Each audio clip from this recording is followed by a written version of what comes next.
দেখো এর আগের দিনের ম্যাচটা পুরো গ্যাংস্টার লেভেলের খেলা হয়েছে, যেরকম গ্যাংস্টার লেভেলের টিম সেরকম গ্যাংস্টার লেভেলে কিন্তু খেলা দেখেছে। খেলাটা হচ্ছিল সানরাইজ হায়দ্রাবাদ ভার্সেস পাঞ্জাব। যে ম্যাচটায় ফার্স্ট ব্যাট করছিল পাঞ্জাব 245 রান করে 46 টার্গেট দিয়ে সানরাইজ হায়দ্রাবাদ থেকে, যেখানে পাঞ্জাব খুব সুন্দর একটা পারফর্ম করে, খুব সুন্দর একটা খেলেছিল। সিএসআর এর জবাব নেই, চ্যাম্পিয়ন ট্রফি থেকে এত সুন্দর খেলে আসছে।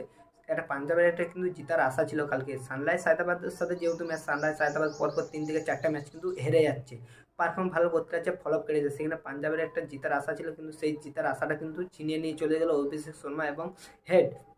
যেখানে হেড 37 বলে 66 একটা রান ইনিংস খেলে, আর সাথে হেডের সাথে খেলেছিল অভিষেক শর্মা, যেখানে 55 বলে 141 রান ঠুকে দিয়ে ম্যাচটা কিন্তু পাঞ্জাবের হাত থেকে পুরো নিজেদের হাত মুঠোর মধ্যে নিয়ে চলে আসে।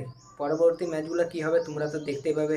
এত সুন্দরভাবে যে কামব্যাক করেছে সানরাইজ হায়দ্রাবাদ, এটা কিন্তু ভাবা যায় না।